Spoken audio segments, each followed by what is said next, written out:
So I go from my introduction to you and your lecture to like just talking again. That was great. So I'll sit down. But Marcy,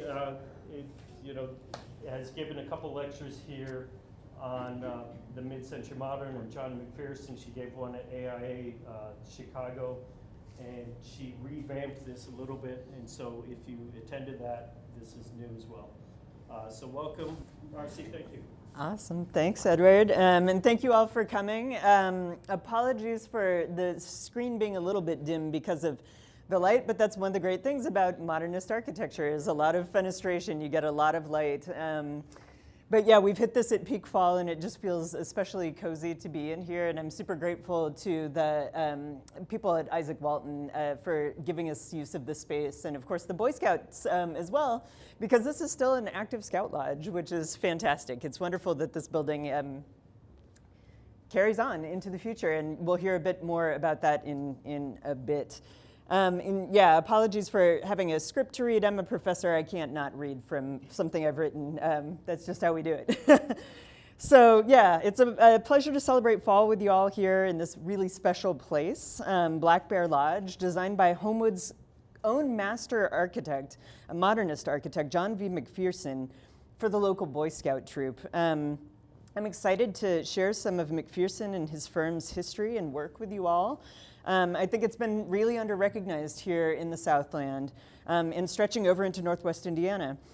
So thanks so much to everyone on the events committee for putting this wonderful event together and for gathering us in this lovely place, and especially to Katie, wherever Katie is, somewhere out here, for getting us access to the lodge. It was a little iffy for a minute, but here we are.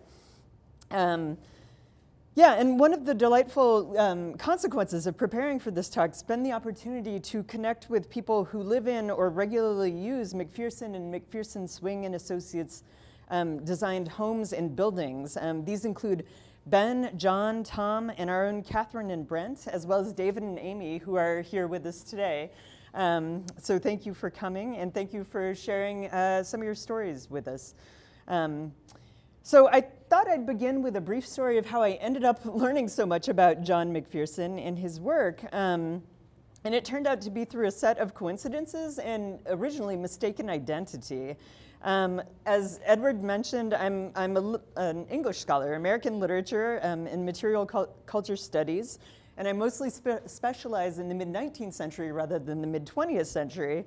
But I bring all of that scholarly training to bear on really a deep and lifelong interest in architecture and architectural history. As one of my grad school advisors called me, I was an architect manqué. I was meant to be an architect, but I had really bad math education, and it still mattered back then, so into the humanities I went.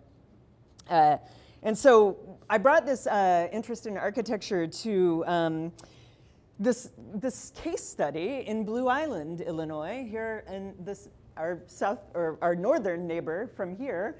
And this house, which is at 2737 Union Street in Blue Island, it's right next to the railroad tracks. It's kind of among a bunch of other much older historic homes in Blue Island, and it was a bit of a mystery about who was the designer of this house. I connected with its current stewards, Hudson and Colleen, who opened their home, which looks much better than this now. No more fence and no more lattice over there on the edge.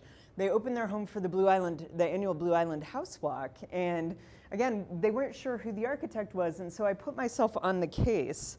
And it was this research that brought me to McPherson Swing and Associates, not just because their home shares many features with the firm's residential works, but also and especially because the firm built so many modern schools and office buildings throughout Chicago's south suburbs and over into Northwest Indiana. But believe it or not, the blueprints for this building recently showed up in the mayor of Blue Island's office. He just opened a box and there they were. And they turned out to be there because the original owner of the building was the founder of a company called Visual Craft that supplied audiovisual materials supplies to schools throughout the Chicago area. And the founder of that company became the mayor of Blue Island eventually. And the architect, as the prints show, but you can't quite see them here, turned out to be Ronald Dursmith, who had worked for the major firm Perkins and Will and Edward Dart before founding his own firm with his wife in the 1970s. And keep in mind this Perkins and Will connection for a bit later. They will reappear. So it was through this case of mistaken identity that I realized, or relearned rather, something that I already knew from my scholarly research, and this is that the print archive is our richest knowledge bank, even for all things visual, including architecture and the built environment. Not just blueprints, building permits, surveys, and the like, but also newspapers and magazines for public and for architecture, real estate, and many other professions. This rich print archive in our area's libraries and historical societies, along with the built environment, is essential to recovering, understanding, and preserving our fairly recent but increasingly perishable past. And so I'm especially proud of SoCoMCM having a research committee and having made research such an important plank in its overall mission. I'm glad to be a part of that.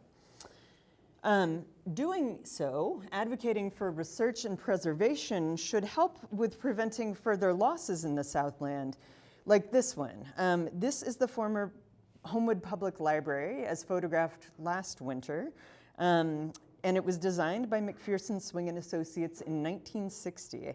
And at the time of this photo, it was undergoing asbestos remediation or removal, and it's soon to be demolished. I deliberately couldn't drive past it on my way here today, to be replaced by a water tower. Yeah. So, with that sad news, let's go to some community building work of McPherson, Swing and Associates. So John V. McPherson was born and raised a Southsider with multiple connections to real estate and building. He was born in 1908 to a mailman who later worked in real estate, and in the 1930s he married Marjorie Billings, the daughter of a South Shore contractor. And for a lot of biographical information in this talk, I'm indebted to previous research by architectural historians Julia V. Bachrach and Alfred Willis. I located this 1958 newspaper article announcing Marjorie's appointment to the Women's Board of Ingalls Memorial Hospital in Harvey, and she's the rightmost of the three women pictured there.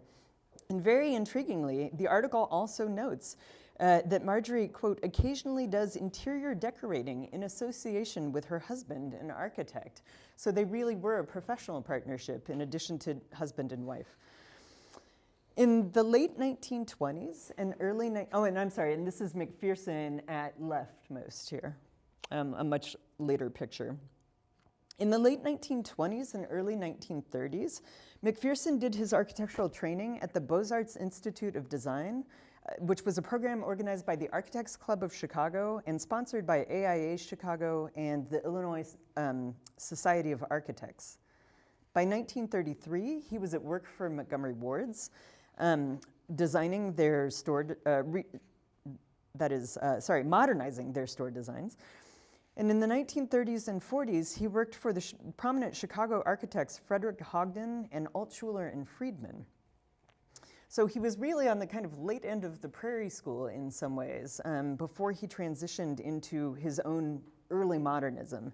And he did that, and in 1938, he struck out on his own, establishing a practice on Chicago's Dearborn Street. And some of this early work includes this home, the one at left, lost my place. There we go, on the 12,000 block of South Perry Avenue, and this is in Chicago's West Pullman neighborhood. By 1941, he's built this home in the 9200 block of South Oakley Avenue in Beverly, and this important commission.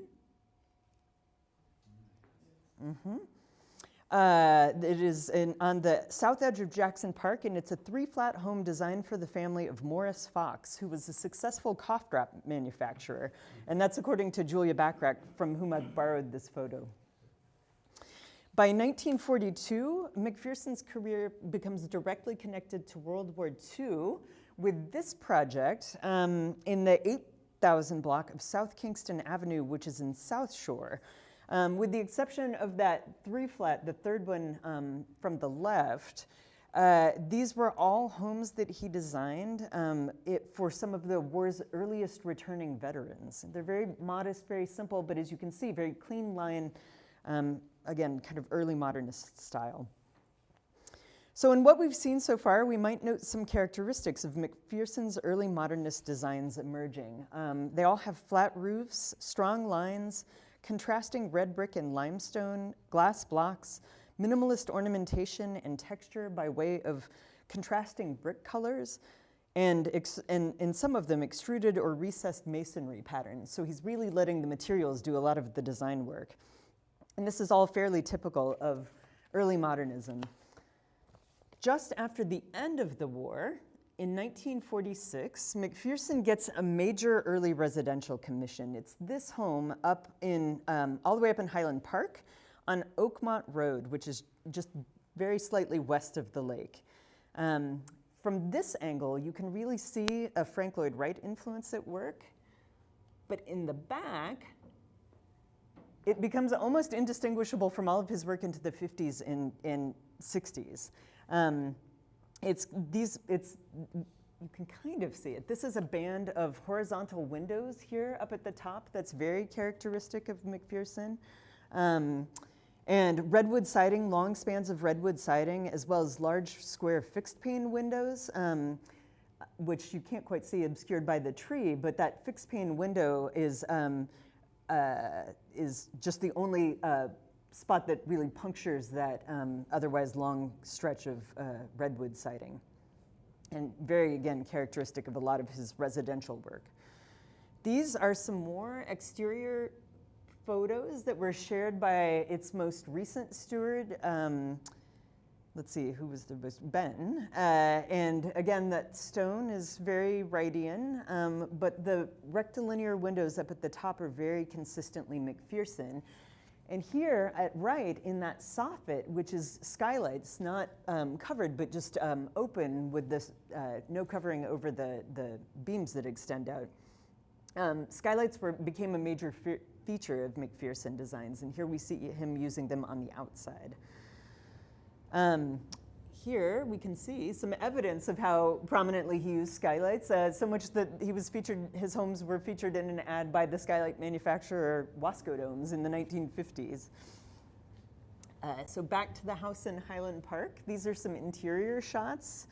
Ben, again, most immediately recent steward, shared that this planter above the staircase in the hallway and then the staircase itself were big reasons why he decided to buy the home. He recently sold it to someone who's very interested in maintaining the architectural integrity of the home.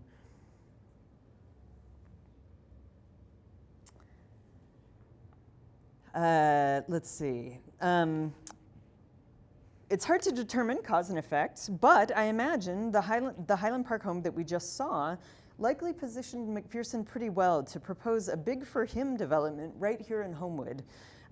This development was a set of 11 modern design passive solar homes, again intended for returning war veterans, in the 18,000 block of Southwestern Avenue. And these homes are all still there right now. You can drive by them.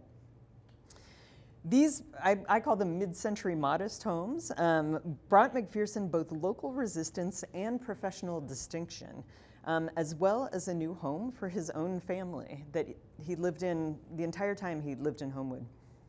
When the homes were first proposed to the village, 89 residents protested. They petitioned against their being built on the grounds that they were simply too modern for Homewood.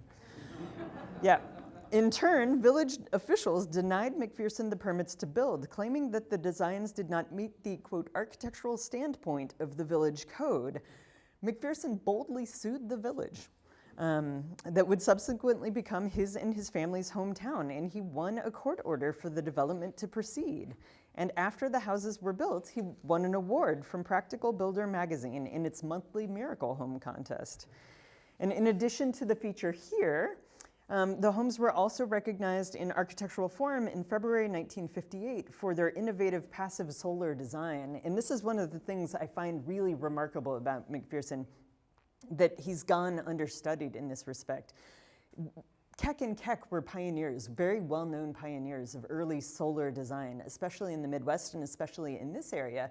But McPherson's nowhere acknowledged. I just read a not too long ago published book called The Solar Home, and McPherson nowhere mentioned in that book, but he was at least as significant as Keck and Keck in designing and building modern passive solar heated homes at the time.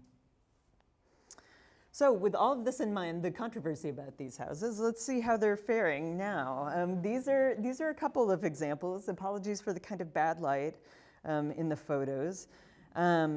They both feature their original carports that haven't been enclosed. And as you can see, the one at left, unfortunately, has had a gabled roof added to it. I imagine some HVAC work was done there and people thought it was easier to put on, contractors did a gabled roof to accommodate that. The one on the right, though, retains its original roof line, and from my survey throughout several south suburbs, seems to have had several copies in Homewood, Chicago Heights, and likely elsewhere, including Evergreen Park, up near where I live, which is here. This was a 1950 home, or is a 1950 home, that looks to be a bit of an expanded variation on the same design. When I was checking this one out almost too perfectly, I noticed across the street this house, and I thought, that looks like a McPherson too. And I did some digging in the tax records, and it belongs to a member of the Tellender family. And lo and behold, the Tellenders were, Tellender Brother Construction Company, or contractors, were the construction company that did most of his building. And so this is someone from the family who's inherited this house. And the Tellender brothers built, again, McPherson projects from Homewood all the way up to Highland Park. And interestingly, the company, Tellender Construction, also built 1300 North Lakeshore Drive, 400 East Ohio, and several other mid-century high-rises in the city. So they were quite busy in addition to working quite busily for McPherson. Back on Western Avenue here in Homewood, this, alas, is McPherson's own modest home, where he lived with his family until he passed away there in October of 1969, 20 years after designing and building it and its neighbors. And as you can hopefully see, it looks to be the same design as the homes I just showed you, but with the latter-day addition of a gambrel-roofed second story. And this house just recently sold, like last month, I think. So these affordable designs live on as homes to new families. And let's see, and there right is a brief notice in the local paper about the McPherson family as notable new residents in Homewood in 1948. The McPherson family's relocation to Homewood was extremely consequential for McPherson's career and for much of the post-war development of the south suburbs. Despite starting off on what I have to think must have been the worst possible footing with the village, he quickly dug in, moving his office to Homewood in December of 1951, as we see in this announcement. And if you happen to catch it at the end of the announcement about the family moving to Homewood, John and Marjorie had a 9-year-old daughter, Sue Ann, and a 6.5-year-old son, John Jay. And I haven't been able to confirm this, but I have a hunch that this space that we're in might have something to do with little John Jay. Perhaps he became a Boy Scout. Perhaps, I think Megan was suggesting before we all gathered that maybe this was his kind of makeup offering to the village for having had to sue to build here. Let's see, these are some photos of the same building here that we're in that I took last winter. Some interior shots, as it looked, I think, a little bit different at the time, not quite so tidy. This local news article, if you could read it, makes clear what a community effort Black Bear Lodge was. Local scouts Alan Johnson and Jim Roberts had the idea for a lodge to be constructed. McPherson is noted in the article as the, quote, local architect who designed the lodge. And Jack Lowe, its superintendent, thanks various individuals and companies for their contributions of materials and services during its 6-year construction. And I think, was it you, Edward, that noted this as we were, again, setting up here, that these beams and supports the braces are telephone poles, and that somebody who helped in the construction worked for the telephone company, which is wonderful. Happily, the lodge, as you can hopefully see, with the scouts named here, is very much in use today. And it's better, actually in better shape than I saw it last winter. John Saylor, who is a volunteer with the Isaac Walton Preserve, shared with me that the current stewards of the preserve are working to gradually bring it back up to architectural snuff. 1951 also saw the construction of this spectacular Homewood home designed by McPherson at 183rd in Perth. This is, when you're driving down 183rd, it's blocked by a tall row of hedges, and you can't see it at all in spring or summer, but it's right there on 183rd. In 1960, the original owners brought McPherson back to expand it to meet their changing needs. And these are some shots of its gorgeous interior when it came on the market for the first time just a few years ago. And I think, although it's hard to choose, I think this might be my favorite McPherson. It had all the original furniture in it, and I really hope, and I keep trying to find out if they changed that kitchen, those cabinets. Yeah. The next year, so 1952 and 53, he designs and builds this home right next door for the Goldschmidt family. This is on Perth. These are also photos that I borrowed from when it was recently on the market. And unfortunately, as you can see, it's had a bit of a whiteout. The original exterior redwood has been painted at some point, and some interior remodeling, as I like to call it, was done. But I'm happy to say it's ended up in the hands of a good steward who is slowly undertaking restoration work on himself. Homeowner Tom recently shared with me this quote. He said, "The layout of the non-public areas of the home has been modified over the years and is quite impractical. That's what happens," Tom says, "when you go against a trained architect's intentions, I suppose." So let's see, here are a few more images.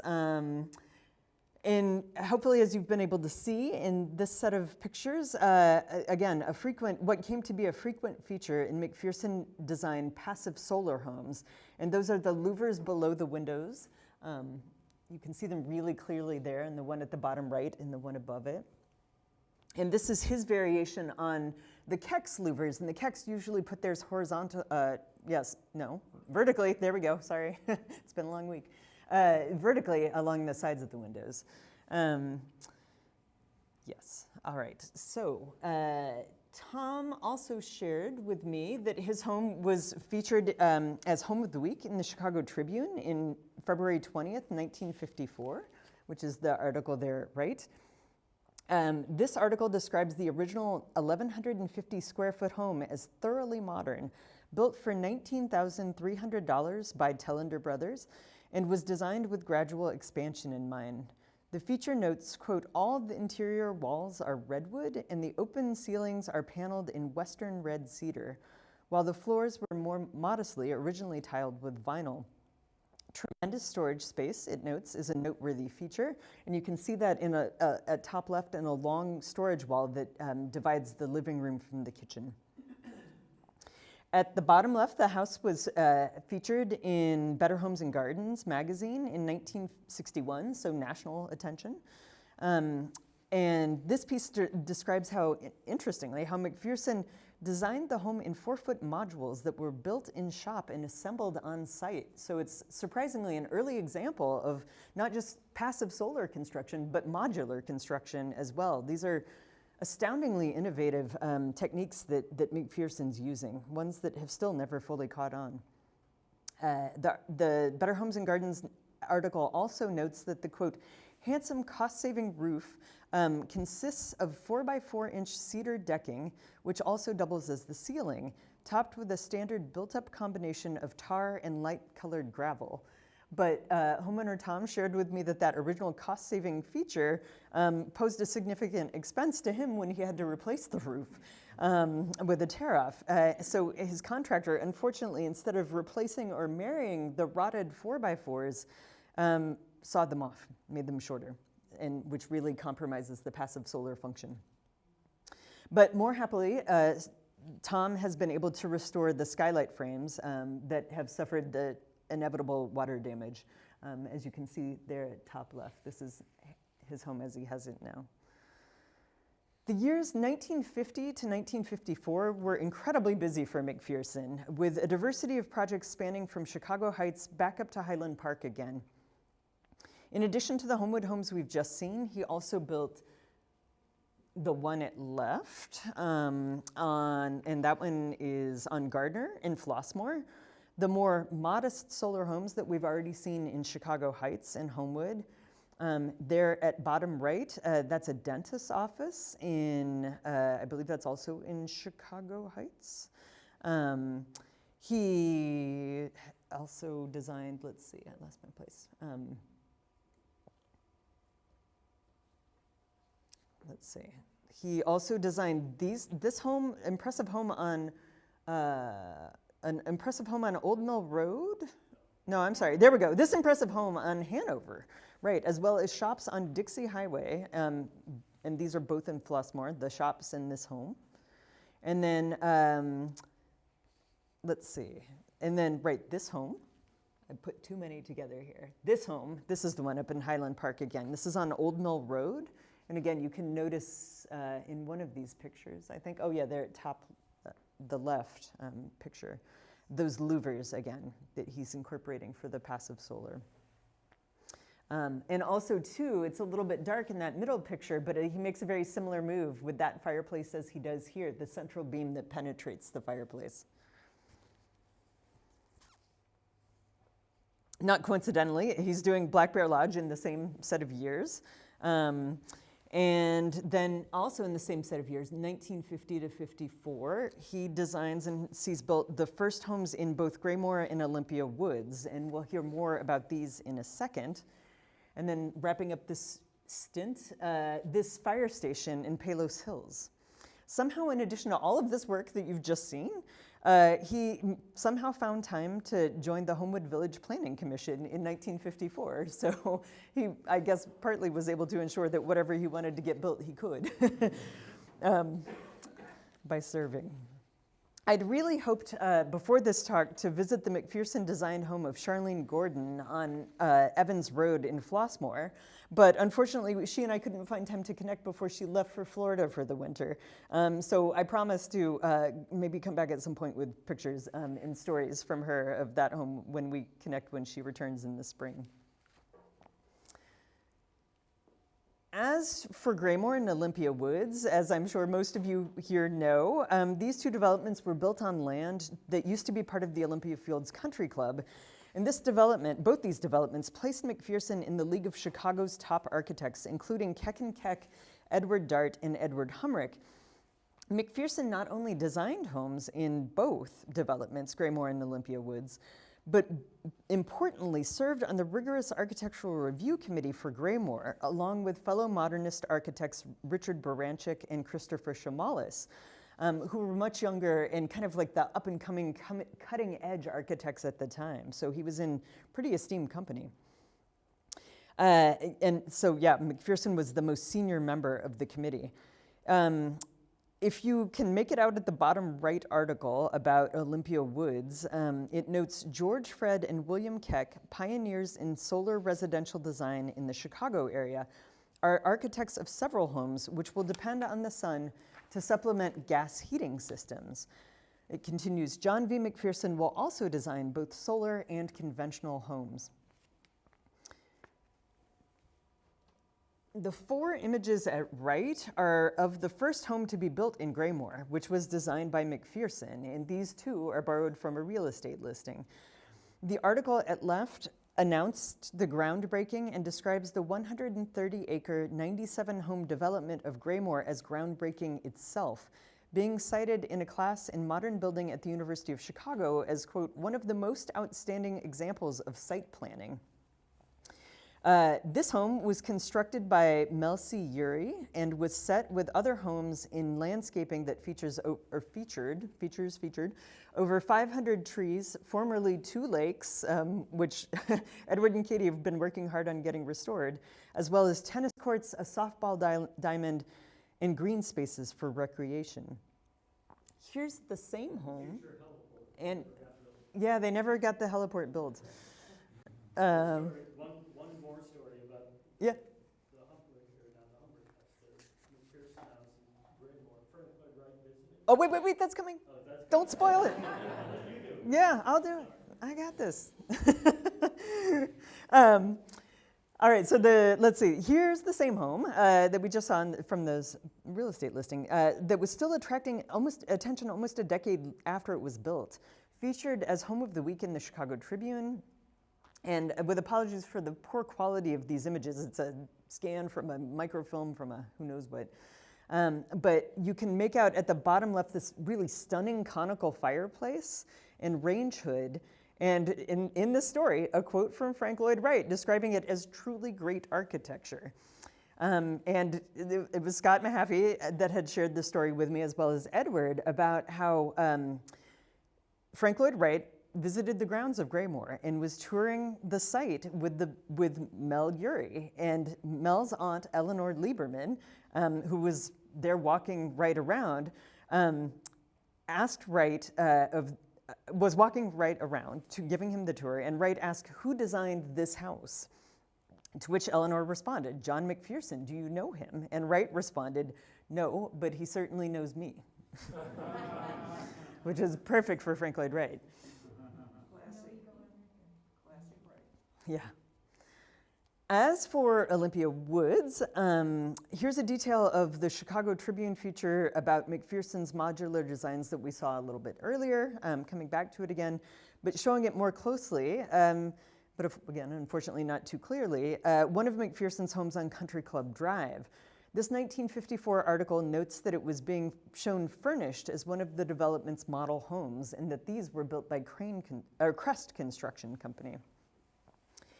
Here is its next door neighbor. This is maybe a rival for number 1 for me. It's really stunning with this paneling. With business booming to this degree, it's no wonder that in 1955, McPherson added 2 younger architects to his firm as draftsmen. There's Jack, yep. He added Jack Swing and then not pictured William J. O'Connell. O'Connell was 31 years old and had earned his bachelor's in architecture at Catholic University in 1949. And Swing was a mere 27 with a bachelor's in landscape architecture from Illinois in 1949, and then his BS in architecture from Illinois in 1951, with a stint as a pilot in the Air Force in between. And I've heard that O'Connell and McPherson didn't get along at all, which led to O'Connell leaving the firm a year later and forming his own partnership with Swing, which is listed as having had offices in Blue Island, but really what's Posen. I'm not quite sure why they called it Blue Island. Anyway, McPherson and Swing, though, worked quite well together, and McPherson quickly made Swing partner, renaming the firm McPherson, Swing, and Associates. And so for a while, Swing was partners in 2 Southland firms. Before working with McPherson and O'Connell, Swing worked with Perkins and Will, immediately after graduating with his BS from 1951 to 52. And this is where he may have intersected with the architect Ron Dursmith, with whom we began, the Blue Island House. Swing subsequently worked for the Chicago Park District from 1952 until he joined McPherson in 1955. In 1957, Swing began teaching a 4th-year architecture class at the University of Illinois while still partners with McPherson and living with his family in Harvey.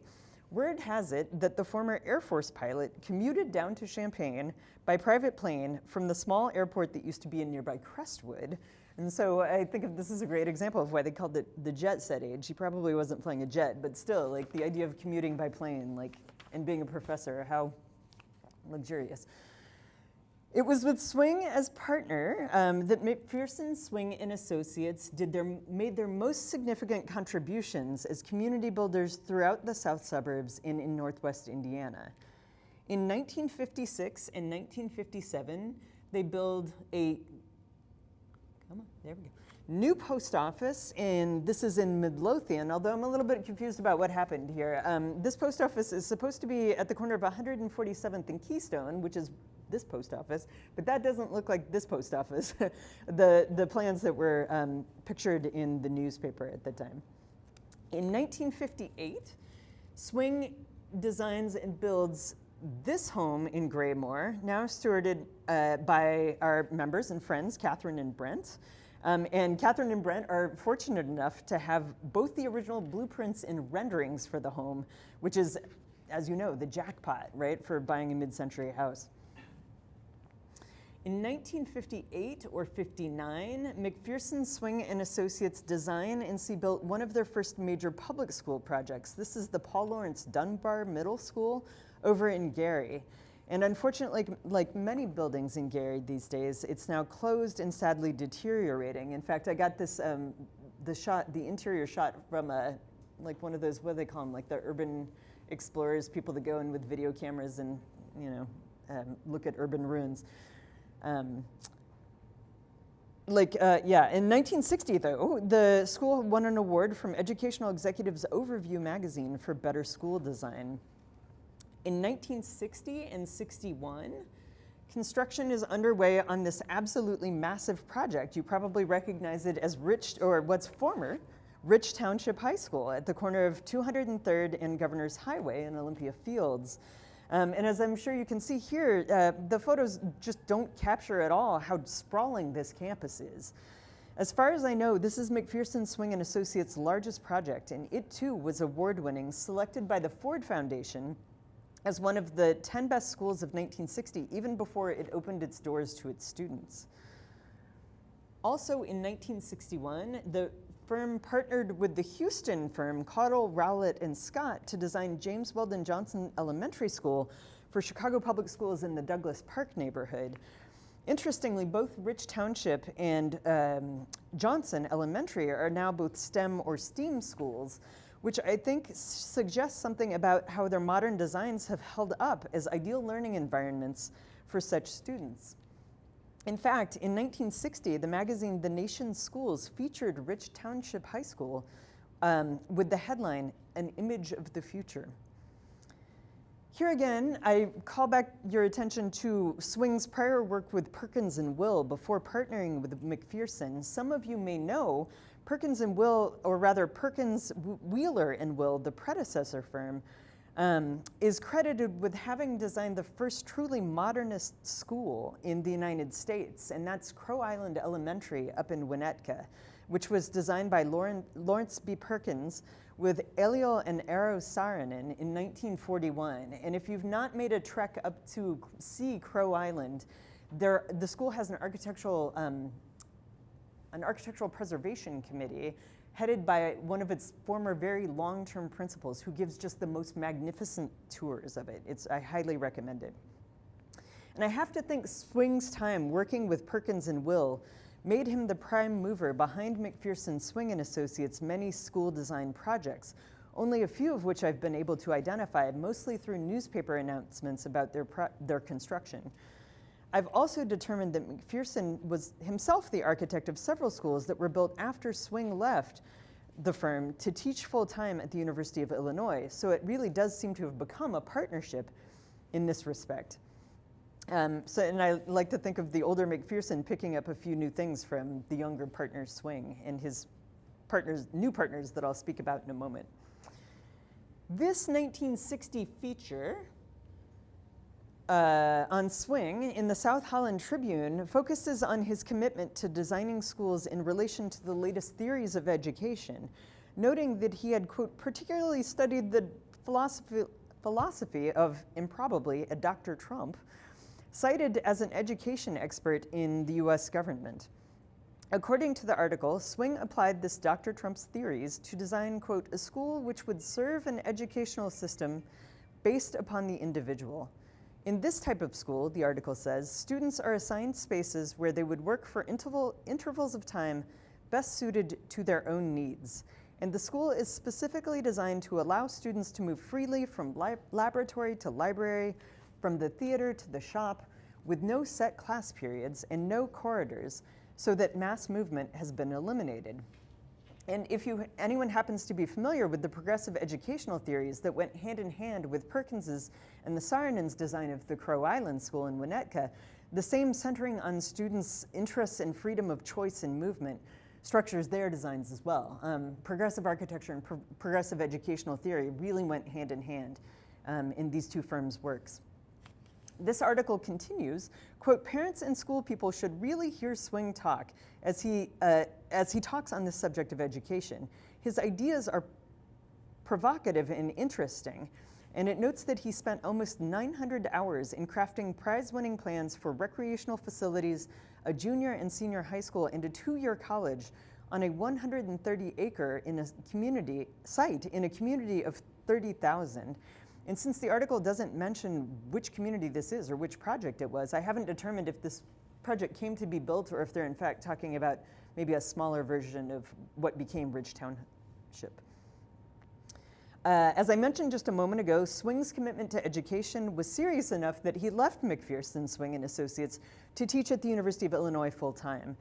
And I understand that he was a popular professor and colleague, and this seems confirmed by him having been named the chair of the Department of Architecture at some point in the 1960s. And he served in this role until 1981, which, if you know anything about academic departments, is nothing short of a miracle. Like that's a very long term to serve as chair. It's also worth noting that Swing brought his other partner, William O'Connell, who didn't get along with McPherson, on as a faculty member at Illinois in 1959, and that O'Connell served with Swing as associate chair of the department beginning in 1970. And I think this is a really unrecognized aspect of the history of architecture at the University of Illinois. The Chicago Southland was extremely strongly represented in both the faculty and the students at the University of Illinois in this real prime of that program. To close out this section on McPherson, Swing and Associates' under-recognized impact on the ways in which generations of South Suburban and Northwest Hoosier students have learned and continued to learn, I have to share this story from the Homewood Flossmoor Star about a student at HF High School, that school was not designed by McPherson and Swing, but the student came to McPherson and Swing's Homewood offices inquiring about the possibility of an internship. And for me, this story captures just how truly committed the firm was to education and their community. In the story, McPherson explains, quote, we have many college and high school students who come in and ask for summer employment, but usually upon questioning, they can't fill the bill. According to McPherson, the student pictured at middle, whose name was Brandon Soule, quote, brought with him one of the cleanest drawings I had ever seen from a high school student. We gave him a try to see how he would arrive at certain design decisions. He has done tremendously well and is an unusually good draftsman, and we want him back here next summer for sure. And Brandon explains in the article, quote, I made some mistakes, but everybody here at the firm has been a great help to me in figuring out ways to correct them. I haven't been able to find out if Soule ultimately became an architect. Maybe Carol knows, we'll see. But if anybody happens to know or any information about him or run across him, please let me know.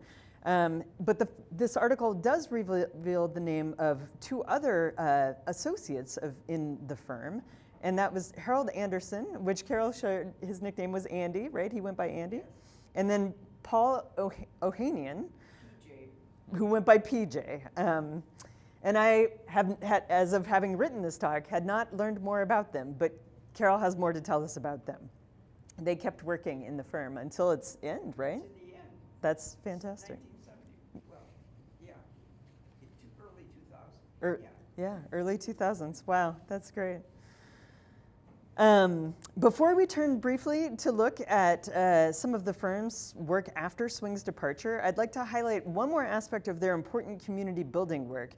for which McPherson Swing and Associates were also recognized by their peers at the time, but again, that are now endangered or being demolished. And these are their public libraries for Flossmoor, Homewood, Chicago Heights, and likely other south suburbs, as well as an award-winning proposal to redesign Grant and Burnham Parks in Chicago. So here is the announcement of the plan to build a new library in Flossmoor, now the former library in Flossmoor. This was 1959, and they submitted plans to the village for the new public library. I recently gave a version of this talk at the new Flossmoor Library, that was organized by SoCo's own David Martin and sponsored by SoCoMCM. And David, at that talk, was kind enough to pull out the old library's plans, the blueprints. They still have the prints. And I was very excited. These were the first McPherson Swing prints that I'd been able to lay eyes on. The plans and the bond election to fund the construction were big news, as we just saw in 1959. And in 1961, the completed project was awarded an AIA Merit Award. This is McPherson down at left, middle, accepting an award with the library board's president and librarian from the AIA in 1963, which recognized it as one of 17 winners in a national library design contest. The article notes that the firm, quote, designed the structure to blend in with private dwellings rather than as an institution or monument. And if you're familiar with it, it's on Park Street, and it really does blend in with the residential architecture there. And at the time, previously, when it was first built, its white stucco exterior was highlighted by small glass beads that were sprayed on with the final coat of paint. And so it literally had a shimmer or a sparkle to it, this building, but alas, that is long gone. Here it is, recently photographed by me there on Park Street. And as I'm sure you know, Flossmoor has moved its library into that more centrally located new building near the train station. And you may notice here, if you can read it, make it out on that sign, it's promising a bigger, better expansion, the church that's in there now. So I'm a little bit worried about that. Alas, we've already seen how it's going with the former Homewood Library. Here's how it started. This was how it was featured in a 1958 Trib article as a thoroughly necessary and modern updating for the village of Homewood's library. The library at that point had been housed in a 103-year-old former Illinois Central Railroad station building. And the McPherson Swing and Associates design building would house 60,000 instead of 16,000 books. Here's how it looked the summer before demolition started. A little bit distorted because it's from a Google Maps view. And I really love this building, how its basement level is set in between these two gentle swales. And that the symmetry, to me at least, announces it as a civic building just very subtly. Advocates from the Homewood Historical Society tried to save it, campaigned, but alas, to no avail. And then finally, closing out this municipal part of the talk, here is a 1961 newspaper article announcing the firm's award from the Municipal Art League of Chicago for their proposed improvements to Grant and Burnham Parks. Swing accepted the award at the Art Institute and is noted as having devoted more than a year to these projects. The plans were recognized for, quote, making the lakefront parks more accessible while accommodating the volumes of traffic that must pass through the area. Some of the specific improvements were adding new means of pedestrian enjoyment, rearranging high-speed traffic patterns, creating more interesting and colorful beauty spots, improving recreation facilities, building new centers for spectator sports and cultural enjoyment. Even more ambitiously, Swing also planned new beaches to be constructed along with an aqua center and a marina facility for Northerly Island, as well as new harbors, swimming areas, a beach house, and dining facilities. And I haven't had a chance to research how much of these plans were realized, if any, but they certainly placed Swing in the ranks of important Chicago park designers, including Daniel Burnham, Frederick Law Olmsted, Jens Jensen, and Alfred Caldwell. And that's quite an esteemed bunch. And again, Swing is thoroughly under-recognized for that contribution. Not long before Swing left the firm to teach full-time, Raymond J. Breca and Robert Douglas Warner joined as associates, so sometime in the late 50s. They had a firm of their own located in the same modernist building as McPherson, Swing & Associates, their first building, located on Ridge next to the Aurelios in 1958. With Swing's departure, they were promoted to partner, Warner and Breca were, and the new firm became McPherson, Warner, and Breca. And somewhere around the mid-60s, they moved their offices to this new building on Ridge Road. And alas, it too is endangered, as this recent article describes, and as Edward confirmed, right? You've seen inside and it's in pretty rough shape, unfortunately. But Carol was sharing, as we talked before my talk, that it was designed for each of the partners to have their own office and windows that looked out on a courtyard. So that real integration of landscape design with the architecture too. And I have much more to learn about McPherson's work with these new partners, and I'm so glad to have met Carol today. This has been a long time coming, and she's already told me so much, and so revisions are on the way. One thing that I do know about Warner and Breca, though, is that Warner designed this gorgeous home over in Munster that's been carefully restored and that recently changed hands to new stewards. And you can see how well it fits with what... Was that his house? It may have been his own house. I think it was. Yeah, Definitely. I think so, yeah. Yeah, it was built, Warner built it for himself, Ah, that's great. and then he added on to it as well. See, we're natural partners, Munster and the Southland. Just this little corridor back and forth. Let's see, I close with this home. Also just over in Munster, that was designed in 1964 by McPherson and completed in 1965, just 4 years before his early passing in 1969. It was built for the O'Neill family originally and is currently home to David and Amy Carter, who've joined us today, avid mid-century collectors and dealers and really ideal stewards for this unique example among McPherson's many residential designs. And as David conceded to me when we talked about it, it may not have the strongest curb appeal, but it's a total sneak attack. Once you get inside, you're greeted by this stunning fireplace at the home center, the vaulted ceiling of intersecting triangles that bring the home to what I think of as a kind of punctuational point to its quadrant design. And here, that David and Amy shared, are the original blueprints that show this quadrant design to the home. And again, that's a really unusual design for McPherson's projects. David shared that their home was used as a location for a CB2 catalog shoot. And Mary O'Neill of the O'Neill family happened to see this catalog and reached out to the company to learn who the current owners were of the home she had grown up in. And so David and Amy were thus able to connect with not just Mary, but Tom, her father, and they visited their former home. And the O'Neills had been collectors themselves, but of antique furniture. So you wouldn't have necessarily expected them to have a modern designed home like we've just seen. And when David asked Tom why he'd chosen McPherson, Tom replied that he was simply known around as a good architect, and that the home had served as an ideal gallery for their collection. And I think in these images that David shared, you can really see why. So this is David and Amy's home as it's, and if you follow their Instagram feed, which I highly recommend, there's a rotating, many of the pieces are in rotation. But yeah, these are just some recent shots of it. So, and then these are also images that they shared from the O'Neills sharing them with them. Original Polaroids of the house as it was under construction. In the 1960s. The one on left, of course, is where it's under construction.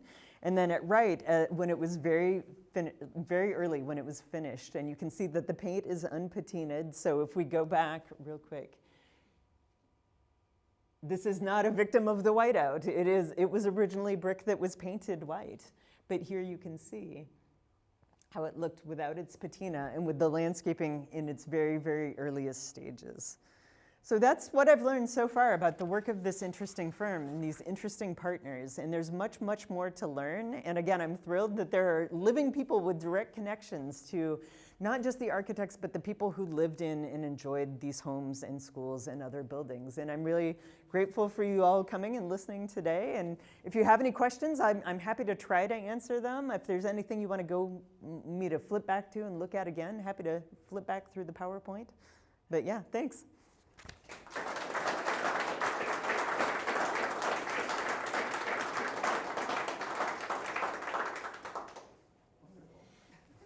Thank you. Amazing. I had no idea John had designed so many homes.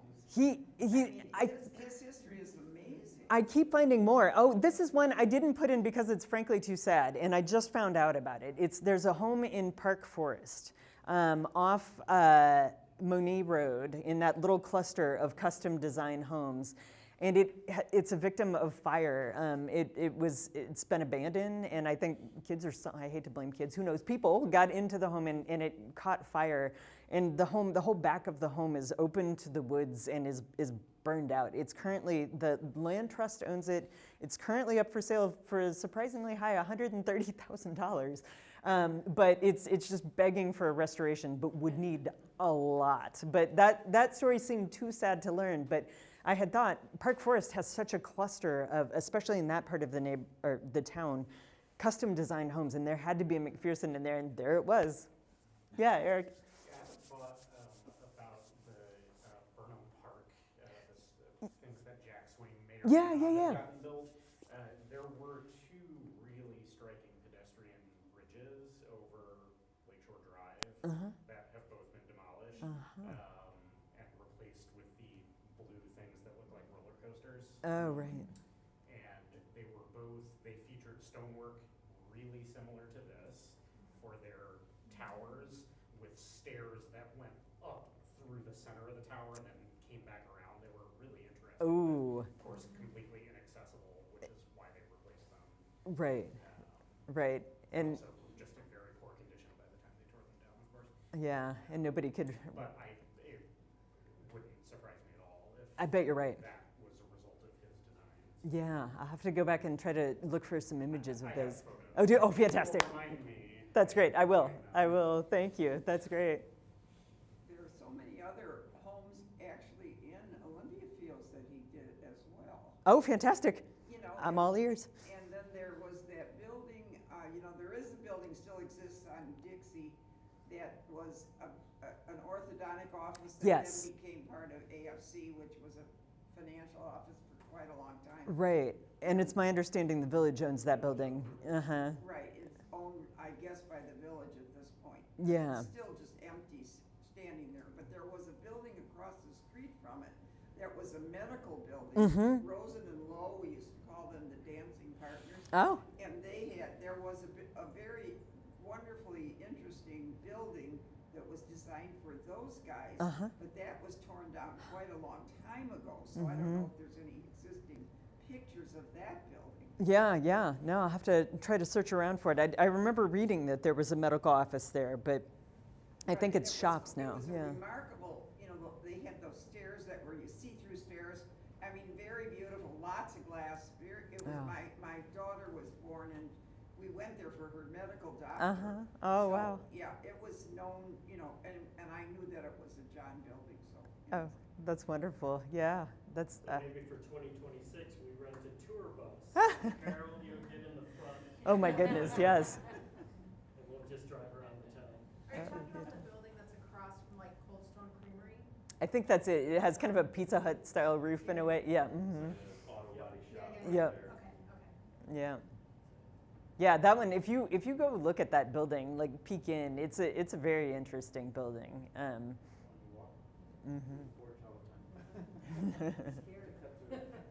Yeah, that's a picture. The one that was torn down, is that the one that's by the Mexican restaurant? Yes, it was a. Yeah, that was Yeah. Yeah, like, right, it's like an empty lot now. Yes. Yeah, that was really a cool building. And I can't, And well, that was McPherson. yes, definitely. There's a very modest strip of little shops, like a strip mall, basically. Right, I think it's right across the street from Bellagio. It's just a very modest little brick building with an all-glass front, one story. That's McPherson too. Yeah. So I suspect there are a lot more of those. Just the again little modest brick buildings around. And one of the things I think we focused a lot on the residential architecture, but like if you drive through Chicago Heights and around these areas, the commercial mid-century buildings are really fabulous. I think that's something that it's harder to piece together history for those because they're not families and histories like that. But, Right. something that hopefully this group will continue to dig into. Right. Yeah, just one of the things that I always keep in mind about down here is that, and especially discovered in learning more about McPherson and Swing and McPherson, Warner, and Breca, is that they needed everything built down here, largely. A lot of it was just former farmland and hadn't been developed. And you know, Park Forest is the famous example for being a kind of insta-community, but really all of these were, and they needed all of the infrastructure. They needed doctor's offices, schools, churches, fire stations, municipal buildings, all of them. And there were many firms that were active down here, but McPherson and Swing, and then McPherson, Warner, and Breca were one of the ones that had gotten really established, and had gotten established not just for building down here, but again in the city and in the northern suburbs as well. And they have projects. Swing has a project, I think, out in Lombard, and so they were building kind of far and wide. But this is really where the bulk of their work is. And again, there's so many other, I mean, it's weird to think about now when it's hard to find money for anything public for a bunch of reasons. But that, again, there was a lot of public money available then, and that there were a lot of architects getting a lot of work. And I feel almost panicky about how close we are to losing the history of that, because as Carol shared, this is something I had found too. The records of McPherson, Swing, and Associates, they don't exist anymore. When the partners died or left, the work went away, the record went away largely. And so, you know, living people, and again, this print archive that we have for patching together the histories of these things are as close as we can get to getting back in time, our kind of time machines. And there's a kind of time limit on how people are going to be around and available for us to learn about these. And in my work for another organization, SoCoMCM, the Documenting the Condition of the Modern Movement, as that's an acronym for, we really talk about that, right? These buildings are under-recognized precisely because they're so familiar to all of us, right? We don't think about them as important, but when you start piecing the puzzle pieces together like this, and really construct a narrative out of them, you can see how they fit together. And I think from that, then see how these communities used to work together too, in ways that they still do in many ways. So, you know, yeah.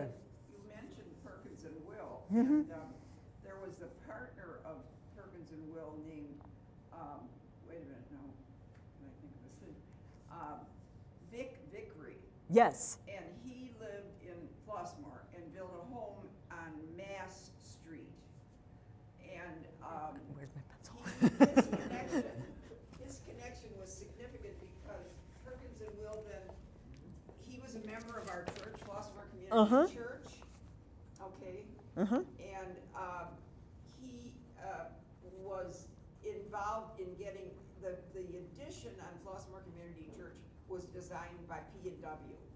Huh. Okay. So it was like there was this runaround. These guys all knew each other in a way, and yet they were moving in different circles.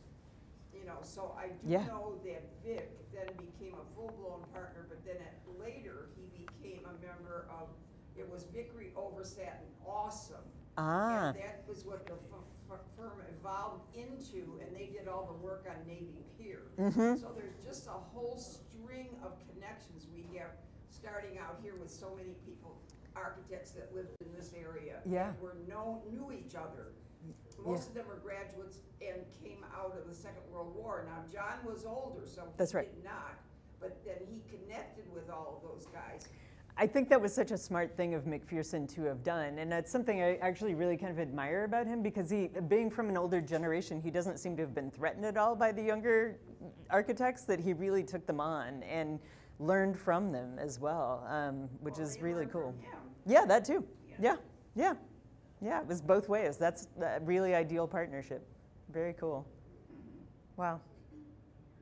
Quick question, Marcy. Mhm. So as an area of research, how did you come to focus on McPherson and the South Zone area? Yeah, it was really from, because I'd moved down here from the north side, and that's an unusual move. People are still very puzzled by that. They can't figure out why. But anyway, and it was really those friends with the home in Blue Island, and I was convinced. I had thought about buying their home before they bought it a couple times, and I really wanted to figure out who the architect of it was, and I really thought it was McPherson and Swing. I was convinced of it, but that's a foolish mistake. You have to find the prints. You have to actually find the smoking gun that says, no, this is in fact who designed it. And then that in fact happened. The blueprints turned up and it was Ron Dursmith. And so I was very excited to find out that Perkins and Will triangulation, that Swing had worked for Perkins and Will in the same years that Dursmith was working with Perkins and Will, that these guys were all